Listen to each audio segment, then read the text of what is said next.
Saying कि elephant का last year भी मुझे ही रिमाइंड करना पड़ा कि सर प्रोसेशन का टाइम हो रहा है, इंतज़ामात का टाइम हो रहा है, आज तक एलिफेंट आया नहीं है। तब उन्होंने बोला था कि हम खरीदेंगे, लेकिन आज तक तो खरीदा नहीं है। इस बार भी रेंट पे लिया है। एक श्रीदेवी नाम का एलिफेंट को केरला से इस बार लेके आए हैं। अस्सलाम वालेकुम। हैदराबाद में मुहर्रम के दरमियान एक अहम सियासी और समाजी पैगाम सामने आया जब कविता ने दारुल शिफा में मौजूद बीबी का आलम का दौरा किया। इस दौरे के दौरान इन्होंने मुहर्रम की तैयारियों और इंतजामात पर गहरी तशवीश का इजहार किया और हुकूमत पर सख्त तनकीद भी की। कविता ने कहा कि मुहर्रम सिर्फ एक मजहबी मौका नहीं बल्कि ये गम, सब्र और कुर्बानी का एक अजीम पैगाम लेकर आता है। इन्होंने कहा कि करबला के मैदान में हज़रत इमाम हुसैन रज़ियल्लाहु तआला अन्हु ने जो कुर्बानी दी वो इंसानियत और सच्चाई और इंसाफ के लिए थी। आज भी दुनिया भर के लोग इनकी कुर्बानी को याद करते हैं और सबक हासिल करते हैं। इन्होंने कहा कि इमाम हुसैन रज़ियल्लाहु तआला अन्हु का पैगाम हमेशा जुल्म के खिलाफ खड़े होना और हक के लिए लड़ने की तालीम देता है। कविता ने इल्ज़ाम लगाया कि इस साल मुहर्रम के लिए हुकूमत की तरफ से मुनासिब इंतजामात नजर नहीं आ रहे। इनका कहना था आशुरखाने के लिए जो फंड रिलीज होने चाहिए थे वो अब तक पेंडिंग है। साथ ही माइनॉरिटी वेलफेयर से मुतालिक कई एलोकेशंस भी अभी तक जारी नहीं किए गए हैं, जिसकी वजह से कई इदारों और दीनी मरकजों को मुश्किलात का सामना करना पड़ रहा। मुहर्रम जैसा अजीम मौके पर किसी किस्म की लापरवाही कबूल नहीं की जा सकती। हर साल हजारों की तादाद में अज़ादार मजलिसों, जुलूस और दीगर प्रोग्राम में शिरकत करते हैं। ऐसे में बुनियादी सहूलत, सिक्योरिटी, सफाई, पानी और रोशनी के बेहतर इंतजाम हुकूमत की जिम्मेदारी बनती है। कविता ने यह भी कहा कि हैदराबाद की पहचान हमेशा से गंगा जमुनी तहजीब और भाईचारे की मिसाल रहा। निज़ाम के दौर से यहाँ हर मजहब और हर त्यौहार को इज्जत और एहतराम के साथ मनाया जाता रहा है। मुहर्रम भी हैदराबाद के तहजीब का एक अहम हिस्सा है, जहाँ सिर्फ मुसलमान ही नहीं बल्कि दूसरे मजहब के लोग भी एहतराम के साथ शिरकत करते। मुहर्रम के दौरान बीबी का आलम की अपनी एक खास अहमियत है। सदियों पुरानी रिवायात के मुताबिक अज़ादारा यहाँ आकर अपने अकीदत पेश करते हैं, इसलिए जरूरी है कि तमाम इंतजाम वक्त पर मुकम्मल किए जाए ताकि किसी को भी परेशानी ना हो। कविता ने हुकूमत से मुतालबा किया कि फौरन फंड रिलीज किए जाए और मुहर्रम से मुतालिक तमाम पेंडिंग मसाइल को जल्दी हल किया जाए। इन्होंने कहा कि दीनी इदारों और आशुर खानों को फाइनेंशियल सपोर्ट मिलना बहुत जरूरी है, वरना तैयारियों पर असर पड़ेगा। मुहर्रम हमें सिर्फ गम नहीं सिखाता बल्कि पैगाम देता है कि हक और इंसाफ के लिए हर मुश्किल का सामना करना चाहिए। इमाम हुसैन रज़ियल्लाहु तआला अन्हु की कुर्बानी हमेशा इंसानियत के लिए रोशनी का मीनार रहेगी। हैदराबाद में मुहर्रम के मौके पर कई मजहबी और समाजी रहनुमा लगातार तैयारियों का जायजा ले रहे हैं। जुलूस, मजलिस और कम्युनिटी गैदरिंग के लिए अरेंजमेंट को लेकर गुफ्तगू जारी है। आने वाले दिनों में मुहर्रम की सरगर्मियां मजीद तेज होने की उम्मीद है। सेइंग कि एलिफेंट का लास्ट ईयर भी मुझे ही रिमाइंड करना पड़ा कि सर प्रोसेशन का टाइम हो रहा है, इंतज़ामात का टाइम हो रहा है, आज तक एलिफेंट आया नहीं है। तब उन्होंने बोला था कि हम खरीदेंगे, लेकिन आज तक तो खरीदा नहीं है। इस बार भी रेंट पे लिया है। एक श्रीदेवी नाम का एलिफेंट को केरला से इस बार लेके आए हैं, लेकिन ये ठीक नहीं है। हमें हैदराबाद में अपना एक एलिफेंट होना चाहिए जैसे पहले होता था। तो मैं गवर्नमेंट से यही डिमांड करूंगी कि अपना हाथी हमारे पास होना चाहिए। हाथी खरीद लीजिए, मुहर्रम में भी रहेगा और बोनालू के टाइम पे भी आता है।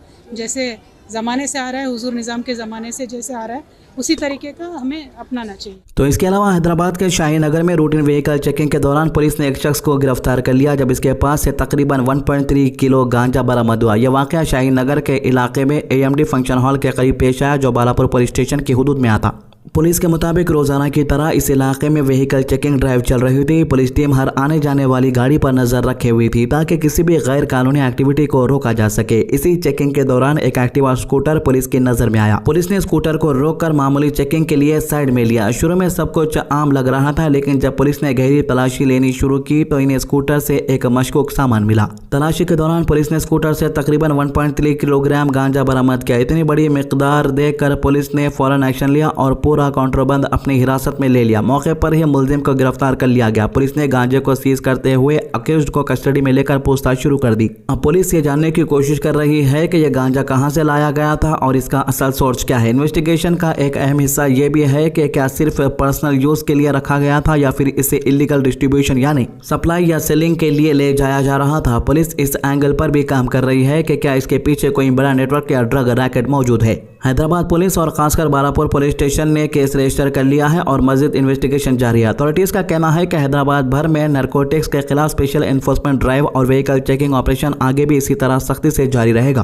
पुलिस का मकसद शहर में इलीगल ड्रग ट्रेड को रोकना और यूथ को नशा जैसे खतरनाक जाल से बचाना है। पुलिस ने यह भी वाज़ेह किया है कि जो लोग नशा के कारोबार में शामिल है उनके खिलाफ जीरो टॉलरेंस पॉलिसी के तहत सख्त एक्शन लिया जाएगा। आने वाले दिनों में चेकिंग ड्राइव को और तेज किया जाएगा ताकि शहर में अमन व अमान बरकरार रहे और नारकोटिक्स नेटवर्क को जड़ से खत्म किया जा सके। फिलहाल मुलजिम पुलिस कस्टडी में है और पूरे मामले की तहकीकात जारी है। इसके अलावा हैदराबाद के शाही नगर से एक और मामला सामने आया, जहां पर एक शख्स ने चालाकी से फ्रूट बेचने वाले वेंडर को धोखा दे दिया। मालूमात के मुताबिक ये आदमी पहले आराम से फ्रूट स्टॉल पर आया और वेंडर से मुख्तलिफ फल पैक करवाए। इसने बिल्कुल आम कस्टमर की तरह बात की, जिससे किसी को जरा भी शक नहीं हुआ। वेंडर ने इसकी डिमांड के मुताबिक फल अच्छे से पैक करवा कर तैयार कर दिया। सब कुछ नॉर्मल लग रहा था और वेंडर को लगा कि ये एक रेगुलर कस्टमर है जो खरीदने के लिए आया है। लेकिन इसके बाद इस शख्स ने अपना असली चाल चल दी। इसने वेंडर से कहा कि इसके पास की दुकान पर कुछ सामान लेना है, लेकिन फिलहाल उसके पास छुट्टे पैसे यानी चिल्लर पैसे नहीं है। इसने फ्रूट की मंडी वालों से 200 रुपये उधार मांगे और यकीन दिलाया कि ये बस 2 मिनट में वापस आकर पैसे के साथ फ्रूट का बिल भी अदा कर देगा।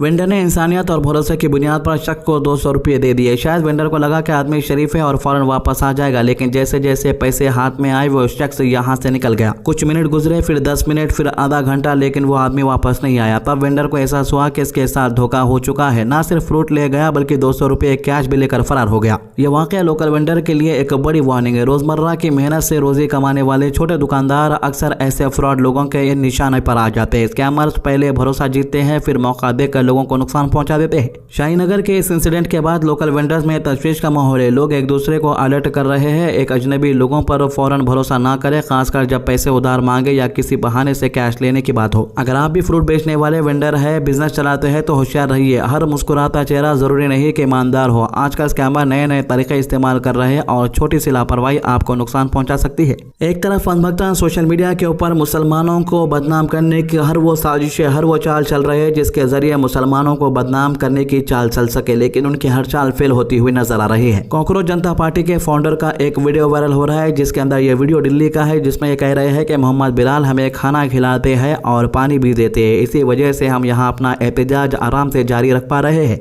ये अल्फाज अभिजीत ने जंतर मंतर में बात करते हुए कहे हैं। यहाँ पर हम लोग 3 दिन से बैठे हुए हैं। किसकी वजह से बैठे हुए हैं? किसकी वजह से बैठ पाए? मोहम्मद भाई हमें पानी पिला रहे, खाना खिला रहे, सुबह सुबह पकोड़े खिला रहे। अगर मोहम्मद भाई हमारा साथ नहीं देते तो क्या हम 3 दिन तक यहाँ पर बैठ पाते? ये लोग हमें कितना भी बांट पाए, जब तक मोहम्मद भाई का साथ हमारे साथ है, कोई इस मूवमेंट को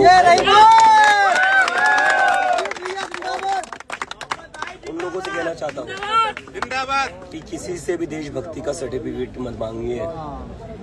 देशभक्ति का सर्टिफिकेट मांगने वाले आप कोई नहीं होते हो। हम लोग तय करेंगे हम कौन है, और हमें पता है। मुझे तो लगता है मेरे से बड़े देशभक्त मोहम्मद भाई है,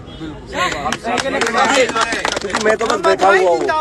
यहाँ पर जो लोग आ रहे हैं उनकी सेवा मोहम्मद भाई कर रहे हैं।